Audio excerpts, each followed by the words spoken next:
Yes, good morning everyone. Good morning, sir. Good morning, good morning, good morning. देखो भाई, हमारा chapter चल रहा था वेव ऑप्टिक्स। हम लोगों ने वेव ऑप्टिक्स में इंटरफेरेंस टॉपिक को स्टार्ट कर रखा था। एक बार देख लेते हैं कि इंटरफेरेंस होता क्या है, उसके आगे की कहानी स्टार्ट करते हैं। देखिए, सबसे पहले हम लोग पढ़ रहे हैं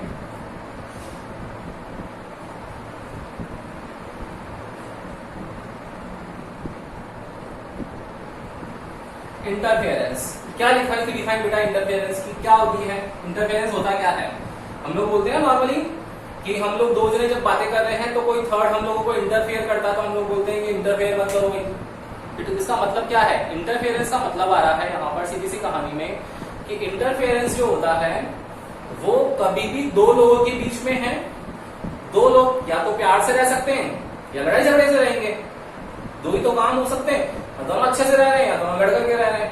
तो जब अच्छे से रह रहे हैं तो हर काम पॉजिटिव करेंगे, इट मींस वेव की इंटेंसिटी मैक्सिमम आएगी।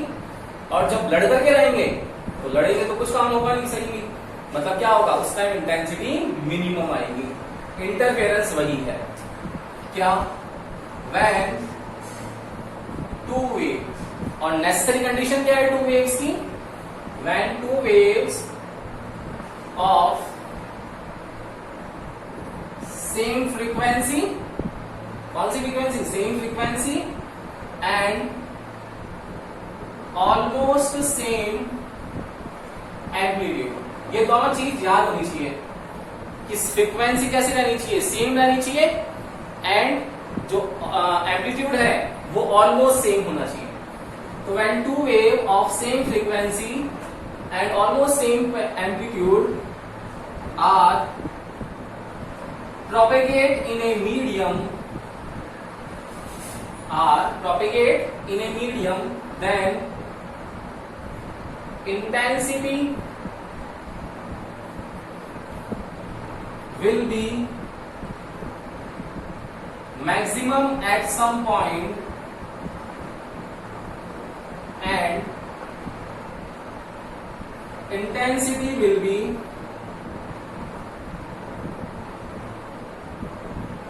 minimum at some point. This phenomena of light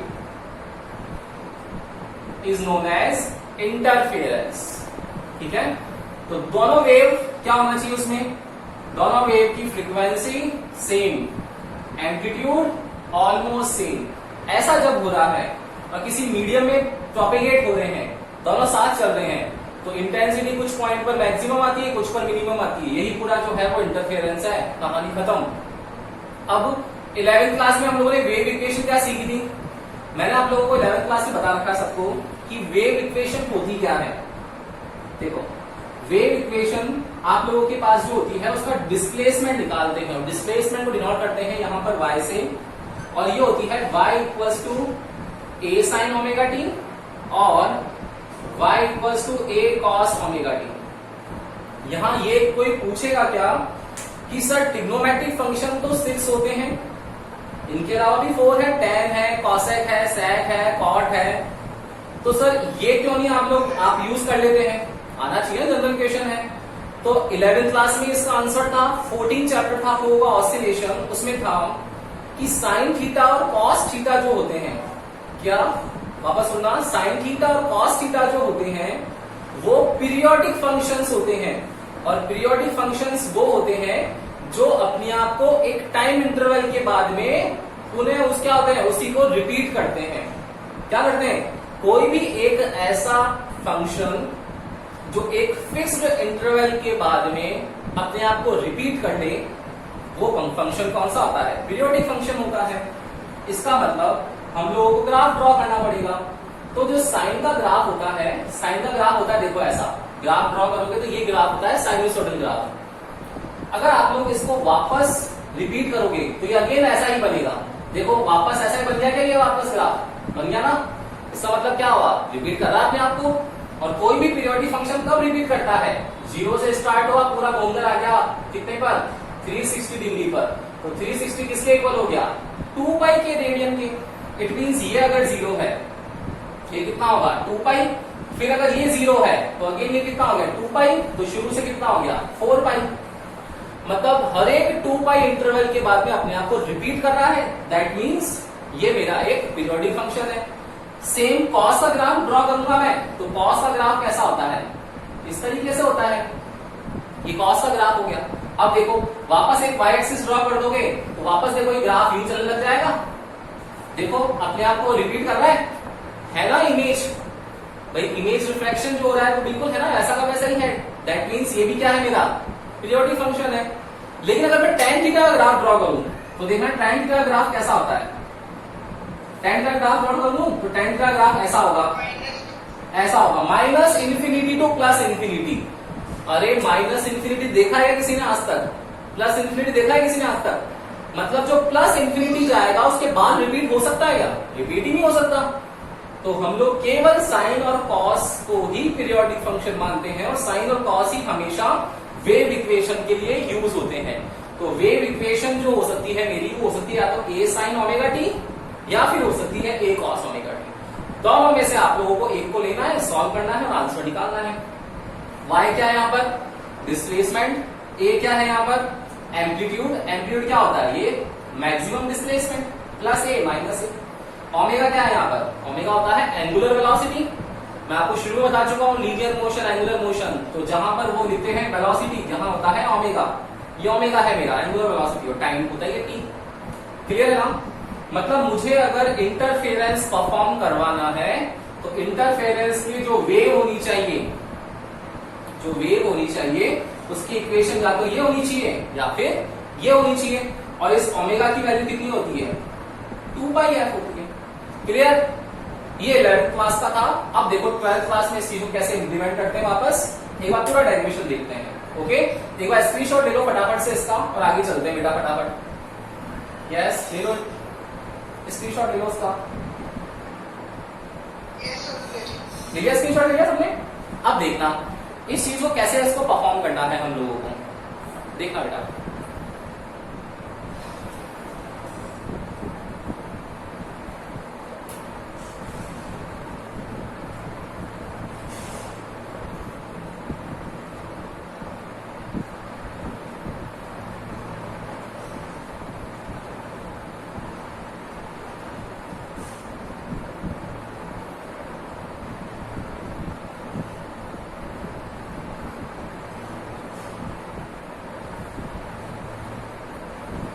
देखना वेव इक्वेशन लिखते हैं। लेट फर्स्ट वेव इक्वेशन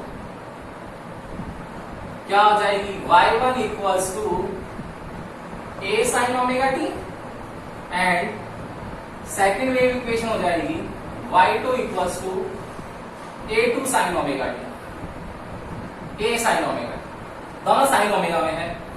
अब डिफाइन क्या लिखी, इंटरफेरेंस होना चाहिए, तो फ्रीक्वेंसी कैसी होनी चाहिए, सेम होनी चाहिए। तो देखो इस ओमेगा को मैं लिखूंगा 2 पाई एफ, इसको भी लिखूंगा 2 पाई एफ, तो दोनों सेम होनी चाहिए ना। लेकिन एम्पलीट्यूड कैसे होनी चाहिए, ऑलमोस्ट सेम, मतलब एग्जैक्टली सेम नहीं है। इसका मतलब ये A1 है, ये A2 है, और A1 और A2 क्या है, नियरली इक्वल है, ना कि एग्जैक्ट इक्वल है। क्लियर है ना। तो A1 और A2 लेना पड़ेगा, जबकि फ्रीक्वेंसी में हम लोगों को केवल ओमेगा लिखोगे तो भी काम चल जाएगा। अब देखो सब जने यहां पर एक कॉमन सेंस यूज करना है सबको कि सर देखो साइन ग्राफ बना रहे हो, ये फर्स्ट का है मेरा, ये A1 है, ये माइनस A1 है। दूसरी जो वेव है वो A2 है। लेट सपोज A2 जो है इसमें A1 A2 क्या है, इक्वल नहीं है, मैंने मान लिया A1 बड़ा है। देखना A2 जो होगा उसका पाथ क्या होगा बेटा, छोटा ही होगा। अब देखो ये वेव सब जने बताना मुझे यहां से कि भाई जो मेरा A2 है वो A2 का पाथ छोटा है ना। तो बताओ इस A2 का पाथ छोटा है तो A2 जल्दी पहुंचेगा नहीं पहुंचेगा यहां पर, बिल्कुल पहुंचेगा। भाई A1 तो इतना लंबा घूम करके आएगा और A2 जल्दी पहुंच जाएगा। क्लियर। लेकिन मेरा डिफाइन के अकॉर्डिंग A2 क्या होना चाहिए, इक्वल होना चाहिए, दोनों का एम्पलीट्यूड क्या होना चाहिए, इक्वल होना चाहिए भाई। तो अगर मुझे A2 को A1 के इक्वल करना है, बताओ क्या करना पड़ेगा। एक स्टूडेंट के पास है 100 रुपीज, मेरे पास है 99। अब डिफाइन के अकॉर्डिंग दोनों के पास 100 होना चाहिए, क्या करोगे, मुझे 1 रुपीज और दे दोगे ना, यही तो कहानी है। मतलब मुझे A2 वाला जो कम है उसमें A2 में कुछ अगर ये पोर्शन अगर मैं ऐड कर दूं तो इस पोर्शन को ऐड करते ही मेरे पास ये और ये क्या हो जाएंगे, इक्वल आ जाएंगे, नहीं आ जाएंगे, बिल्कुल आ जाएंगे। और दोनों वेव्स के बीच में क्या डिफरेंस होता है, हमेशा डिफरेंस होता है फेज का। भाई फेज क्या होता है, फेज मतलब एंगल, वेव्स के बीच में डिफरेंस किसका होता है, हमेशा एंगल्स का ही होता है, क्योंकि एंगल्स का ही खेल चलता है सारा। तो क्या होगा, उस एंगल को बोलते हैं फेज। डिफरेंस है दैट मींस फेज डिफरेंस। अगर मैं इस सेकंड इक्वेशन में इस फेज डिफरेंस को ऐड कर दूंगा तो अब मेरा ये A1 इक्वल्स टू A2 हो गया। आ गया समझ, बस दोनों इक्वेशन आ गई, ये दोनों इक्वेशन है तो प्रोपिगेट होगी किसी मीडियम में तो कोई ना कोई और इक्वेशन बनेगी। देखो क्या बनता है, therefore according to superposition principle YR equals to Y1 plus Y2। देखो Y1 की वैल्यू कितनी है, A1 sine omega T plus Y2 कितना है, A2 sine omega T plus 5। ये साइन A प्लस बी है क्या, सब मैथमेटिक्स वाले हो, बोलो आंसर क्या आएगा, A1 sine omega T plus A2 sine A plus B, sine A cos B plus cos A sine B, multiply कर देंगे अंदर तो क्या आ जाएगा, A1 sine omega T plus A2 sine omega T cos 5 plus A2 cos omega T sine 5। क्या common दिख रहा है, साइन ओमेगा टी कॉमन दिख रहा है क्या, बिल्कुल दिख रहा है, ले लो बाहर इसको। YR इक्वल्स टू क्या बच गया, remaining terms A1 plus A2 cos 5 and sign omega T will come out, ये साइन ओमेगा टी प्लस इसको अरेंज कर ले तो A2 साइन 5, इसको साथ लिख दिया मैंने कॉस ओमेगा टी। देखो वेव इक्वेशन का एक रूल होता है कि एम्पलीट्यूड और जो फंक्शन है साइनसोइडल हो चाहे कोसाइन फंक्शन हो, दोनों मल्टीप्लाई फॉर्म में आना चाहिए। बताओ यहाँ पर क्या मल्टीप्लाई फॉर्म में आ रहे हैं क्या, नहीं आ रहे ना, ये तो किस फॉर्म में आ रहे हैं, प्लस की फॉर्म में। मतलब इसको मुझे क्या लेके आना है, मल्टीप्लाई की फॉर्म में लेके आना है, तो घुमा फिरा करके मल्टीप्लाई की फॉर्म में लेके आएंगे। 11th क्लास में इक्वेशन ही थे आप लोगों के जो मल्टीप्लाई फॉर्म में लेके आते थे। क्या करना चाहिए हम लोगों को, अगेन लैट कर लेना चाहिए, A1 plus A2 cos 5, A1 plus A2 cos 5 क्या है बताओ। अगर इस इंडिविजुअल पार्ट को देखें हम लोग तो साइन ओमेगा टी है और उसका आगे वाला पार्ट क्या है, amplitude. It means A1 plus A2 cos 5 क्या होगा, एम्पलीट्यूड ही हुआ।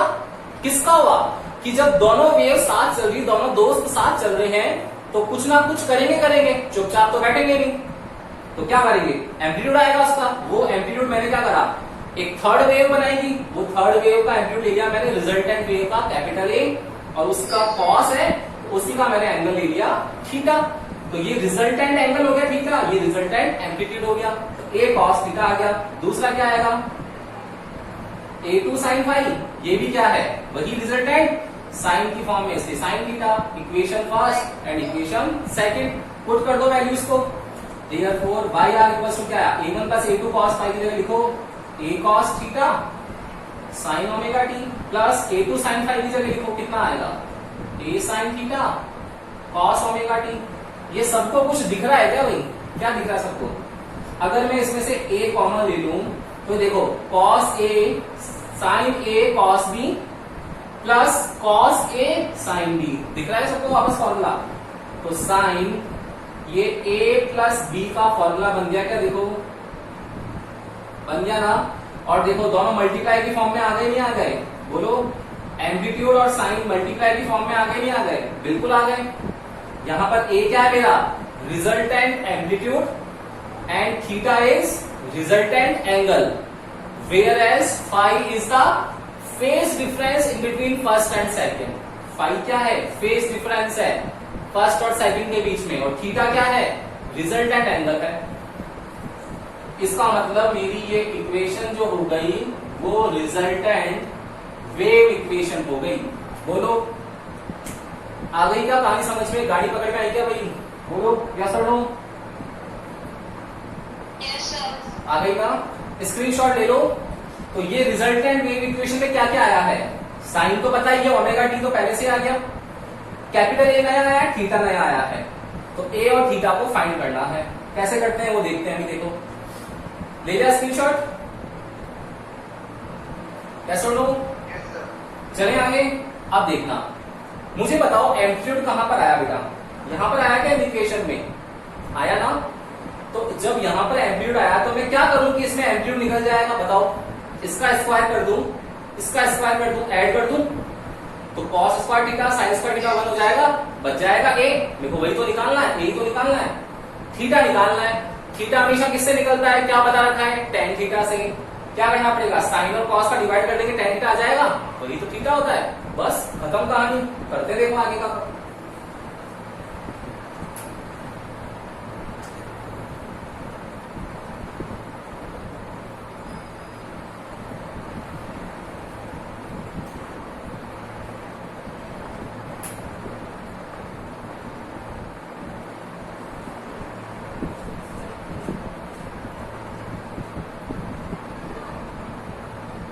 क्या करना चाहिए भाई? इक्वेशन फर्स्ट और सेकंड का स्क्वायर करके ऐड कर देना चाहिए। तो इक्वेशन फर्स्ट इसका स्क्वायर, इक्वेशन सेकंड इसका स्क्वायर, दोनों को क्या कर रहे हैं? ऐड कर रहे हैं। करो भाई, कितना आएगा देखो, a1 plus a2 cos phi whole square plus a2 square sine square phi plus a square equals to a square cos square theta a square sine square theta. ये a प्लस b का whole square है, तो a क्या होगा? a square plus 2ab, तो क्या आ जाएगा? a2 square cos square phi plus b square, a2 square sine square phi, a square common ले लो यहां पर, तो cos square theta plus sine square theta सबको दिखने लग गया होगा। देखना, ये cos स्क्वायर फाई, ये साइन स्क्वायर फाई। यहां देखो हम लोगों ने ये गड़बड़ कर दिया भाई। ये a प्लस पूरा b है ना बेटा, तो पूरा b कितना होगा? a स्क्वायर प्लस 2ab, तो 2ab प्लस b स्क्वायर, तो a2 square cos square phi. ठीक है, अब देखना, इसमें से भी cos square phi plus sine square phi 1 हो जाएगा, तो क्या बच रहा है? a1 square plus 2a1 a2 cos phi plus a2 square equals to a square, ये 1। तो रिजल्टेंट एम्पलीट्यूड कितना आ गया? Under root of a1 square plus a2 square plus 2a1 a2 cos phi. ये आंसर तो हम लोगों को पहले से पता था ना? हाँ ना? फर्स्ट चैप्टर आया था आप लोगों का भी इलेक्ट्रोस्टैटिक, उसमें हम लोगों ने क्वेश्चंस किए थे। सारे क्वेश्चंस इस फॉर्मूले पे बेसिस तो थे। 11th क्लास में parallelogram law of vector addition है, सारे क्वेश्चन इसी पे बेस किए थे। तो ये हमारा क्या है? रिजल्टेंट एम्पलीट्यूड है, रिजल्टेंट एम्पलीट्यूड है। अब कितना है? थर्ड है इसमें, रिजल्टेंट एंगल फाइंड करो। एंगल क्या होगा? tan थीटा, मतलब इक्वेशन सेकंड को डिवाइड कर देंगे इक्वेशन फर्स्ट से, तो कितना आएगा? a sin theta upon a cos theta equals to a2 sin phi upon a1 plus a2 cos phi. देखो a से कैंसिल हो गया, tan थीटा बच गया, तो tan थीटा कितना आया? a2 sin phi upon a1 plus a2 cos phi. Theta निकालना है मुझे, तो थीटा कितना होगा? tan इनवर्स चला जाएगा क्या? बिल्कुल चला जाएगा, तो कितना आ जाएगा इससे? Therefore theta equals to tan inverse a2 sin phi upon a1 plus a2 cos phi. ये आपके पास एंगल आ गया, मतलब रिजल्टेंट वेव इक्वेशन आ गई थी, उसका रिजल्टेंट एम्पलीट्यूड आ गया, उसका रिजल्टेंट एंगल आ गया। कहानी खत्म। बोलो, आया क्या समझ इंटरफेरेंस? यस और नो? Yes, sir. अब हम लोगों को इसके टाइप्स करने हैं। देखना बेटा, टाइप्स क्या होते हैं? कोई बता सकता है मुझे इंटरफेरेंस के टाइप्स क्या है? ले लो स्क्रीनशॉट, ले लो एक बार। यस, टाइप्स ऑफ इंटरफेरेंस कौन कौन से होते हैं?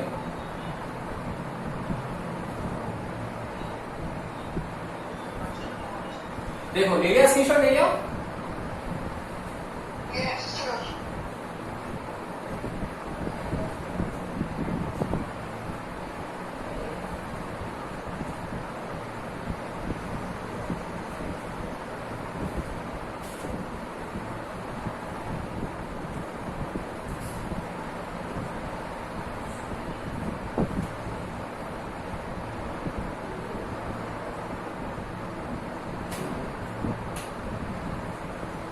देखो, टाइप्स ऑफ इंटरफेरेंस।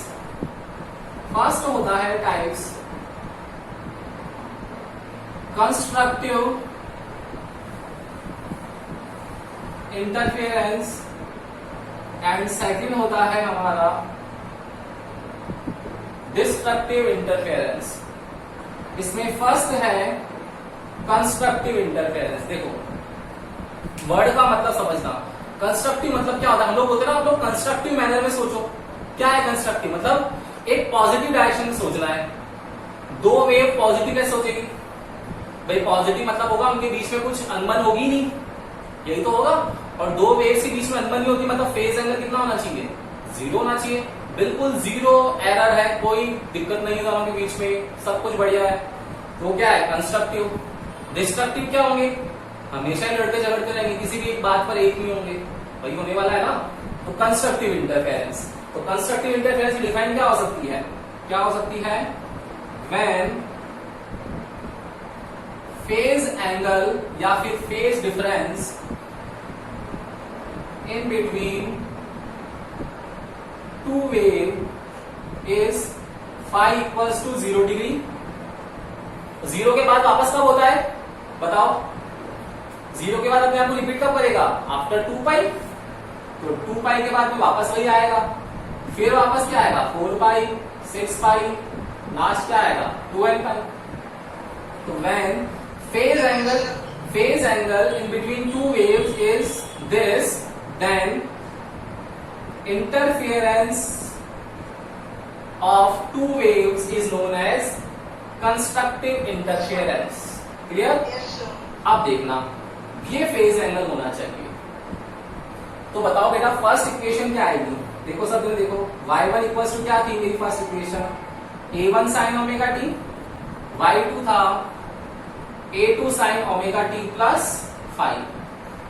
कोई मुझे बता सकता है कि भाई फेज एंगल सर 0 डिग्री है, इट मींस क्या आएगा मेरा?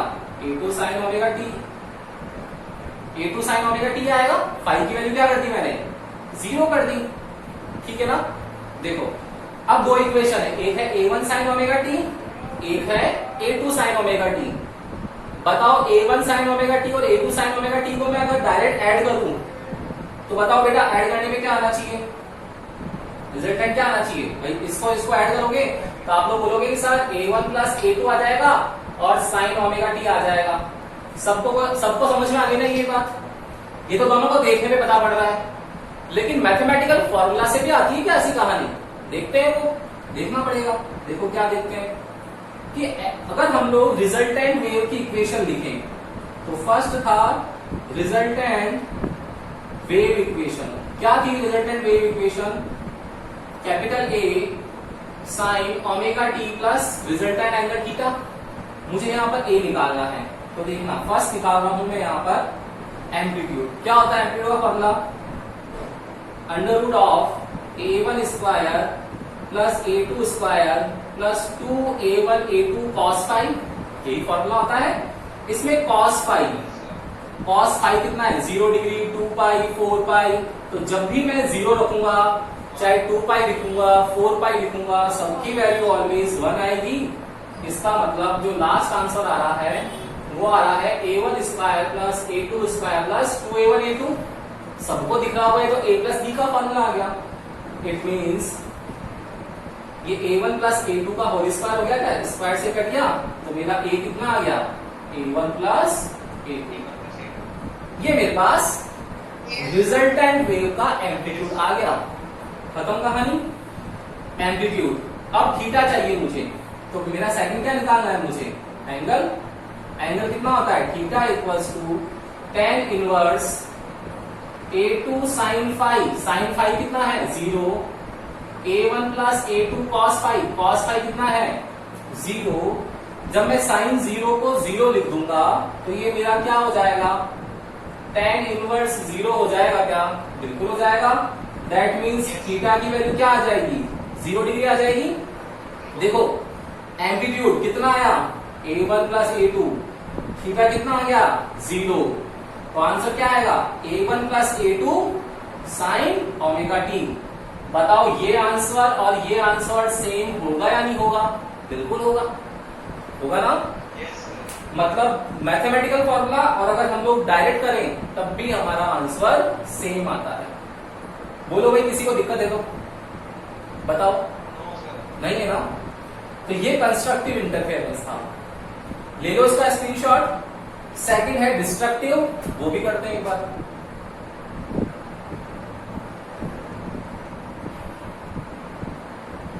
यस, लिया स्क्रीनशॉट।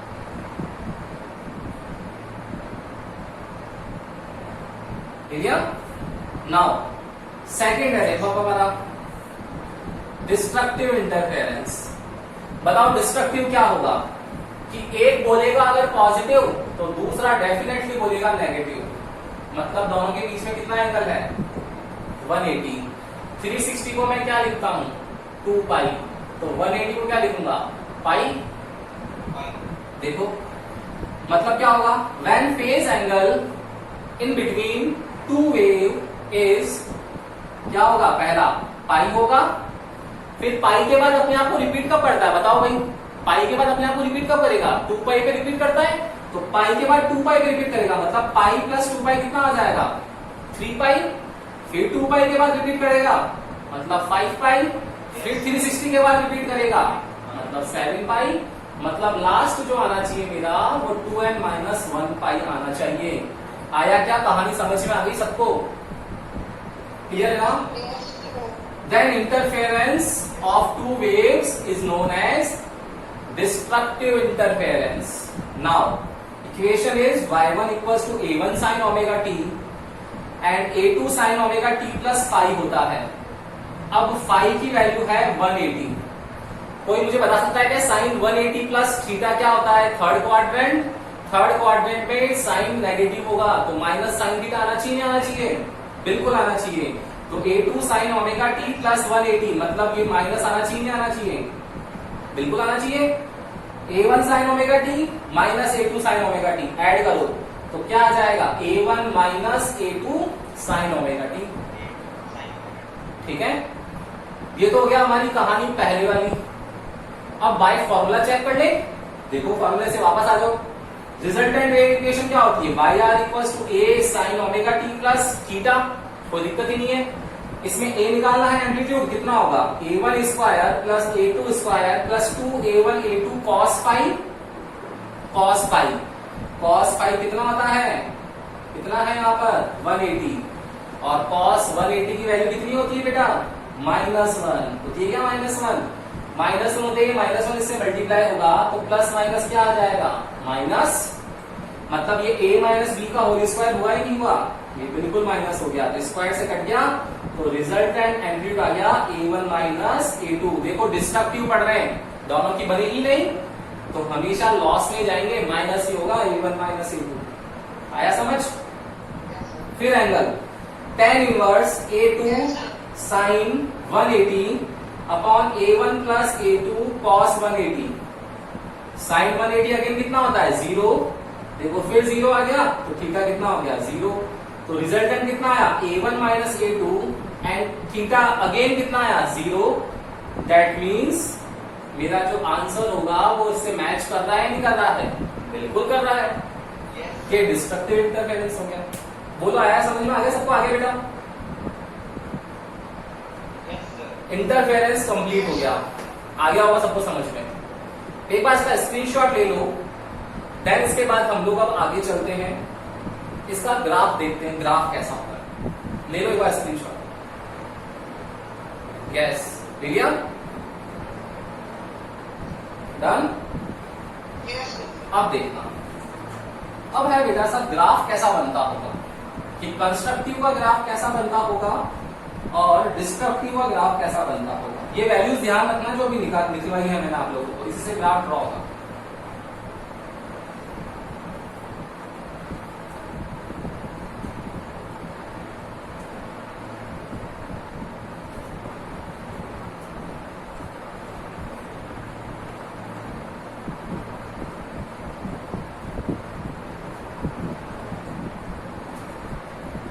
देखो फर्स्ट है कंस्ट्रक्टिव और सेकंड है डिस्ट्रक्टिव। कंस्ट्रक्टिव होता है phi equals to 0 degree, 2 pi, 4 pi, 2n pi.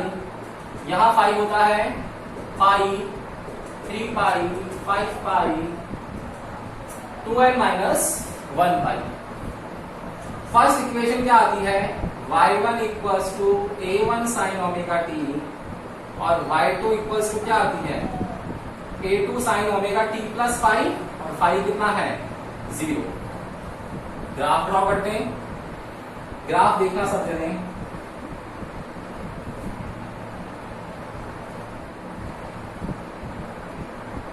First wave का ग्राफ देखो कैसा बनेगा, a1 साइन ओमेगा टी, बिल्कुल ग्राफ ऐसा बनेगा। a1 इसका एम्पलीट्यूड है, ये नेगेटिव डायरेक्शन में माइनस a1 है। दूसरी इक्वेशन है a2 साइन ओमेगा टी, इसका भी ग्राफ कहां से स्टार्ट हो रहा है, 0 डिग्री से हो रहा है। देखो ग्राफ अगेन 0 से स्टार्ट हुआ है, ये एम्पलीट्यूड है इसका a2, ये है माइनस a2। बताओ दोनों ग्राफ 0 से स्टार्ट हो रहे हैं, तो रिजल्टेंट का ग्राफ भी कहां से स्टार्ट होगा, बिल्कुल 0 से होगा। बोलो होगा या नहीं होगा, बताओ भाई, होना चाहिए ना, 0 से होगा। अब 0 से होगा तो देखना पड़ेगा कि 0 वाला ग्राफ कहां से स्टार्ट होता है। देखो मैं यहां से 0 वाला ग्राफ स्टार्ट कर लेता हूं, तो रिजल्टेंट इक्वेशन कितनी आती है, a sine omega T plus 0, यही तो आता है मेरा वाई आर। देखना a कितना है यहाँ पर, a1 प्लस a2। इस ग्राफ को ऐड करो, दोनों पॉजिटिव है, ऐड होंगे तो देखो ऊपर चला जाएगा भाई, a1 प्लस a2 दोनों ऐड हो जाएंगे तो और ज्यादा बड़ा हो जाएगा, इंटेंसिटी क्या हो जाएगी, ज्यादा हो जाएगी। तो a1 प्लस a2 और नीचे भी क्या होगा, ज्यादा हो जाएगा, ये ज्यादा हो गया, ये क्या हो जाएगा, बिल्कुल ऐड हो जाएगा। कितना होगा, minus a1 plus minus a2, क्या आया, minus a1 plus minus minus a2, minus common ले ले तो देखो a1 प्लस a2 आ गया, ये भी a1 प्लस a2 ऊपर है, a1 प्लस a2 नीचे है, वो पॉजिटिव हाफ और नेगेटिव हाफ का फर्क आ गया, ये रिजल्टेंट का ग्राफ हो गया। डिस्ट्रक्टिव ड्रॉ करें तो डिस्ट्रक्टिव में क्या आना चाहिए, देखना भाई,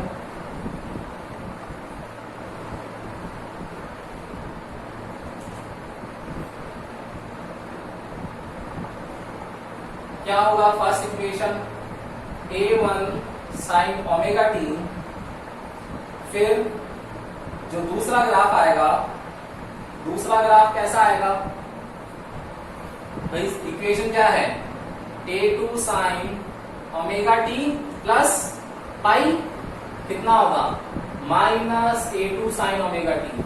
बताओ इसमें कितना है फेज, पाई का, तो अगर ये मेरा 0 है, ये मेरा लास्ट 2 पाई है, तो ये पाई है क्या, तो पाई वाला ग्राफ कहां से स्टार्ट हो रहा है, यहां से हो रहा है, इट मींस ये ग्राफ कहां से स्टार्ट होगा, नीचे से होगा या नहीं होगा, बिल्कुल होगा। या फिर ये भी बोल सकते हो कि सर पहले माइनस a2 आ रहा है, तो माइनस a2 आ रहा है मतलब ये नीचे से स्टार्ट होना चाहिए, माइनस a2 ये प्लस a2, दोनों क्या होंगे, देखो एक ऊपर है नीचे है, ये नीचे है ये ऊपर है, क्या होगा, माइनस करेंगे एक दूसरे को, बिल्कुल करेंगे भाई। ये प्लस का a1 ये माइनस का A1 तो प्लस A1 माइनस A2 क्या बचेगा, ऊपर बच जाएगा छोटा सा, ये देखो कम हो गया, पहले से भी कम हो गया दोनों से, A1 माइनस A2। नीचे क्या हो जाएगा, ये नीचे आ गया ये ऊपर आ गया, तो देखो A1 बड़ा है तो ये नीचे आ जाएगा, क्या है minus A1 minus plus A2 कितना आया, देखो माइनस A1 माइनस A2 आ गया, तो A1 माइनस A2 की वैल्यू कितनी हो जाएगी, यहाँ पर ये वाली वैल्यू हो गई A1 माइनस A2 माइनस का, बोलो क्लियर है ना। Yes, sir. तो ये हो गया कंस्ट्रक्टिव इंटरफेरेंस, ये हो गया डिस्ट्रक्टिव इंटरफेरेंस। कोई भी किसी को दिक्कत है तो बोल जाओ, नहीं है ना, बोलो। तो ये आप लोगों का इंटरफेरेंस कंप्लीट हो गया, सबको समझ में आया, यस और नो। Yes, sir. तो अब हम लोग कल मिलेंगे, गुड डे। और आप लोगों का याद रखना, मुझे याद है सेमीकंडक्टर का टेस्ट बाकी है, ठीक है ना, ऐसा मत सोचना सर भूल गए, ओके, वो टेस्ट आप लोगों का हो जाएगा, ठीक है। तो आप लोग प्रिपेयर करो, मैं आप लोगों का 1-2 दिन में टेस्ट दे दूंगा उसका, ओके। तो नेक्स्ट क्लास में मिलते हैं, गुड डे।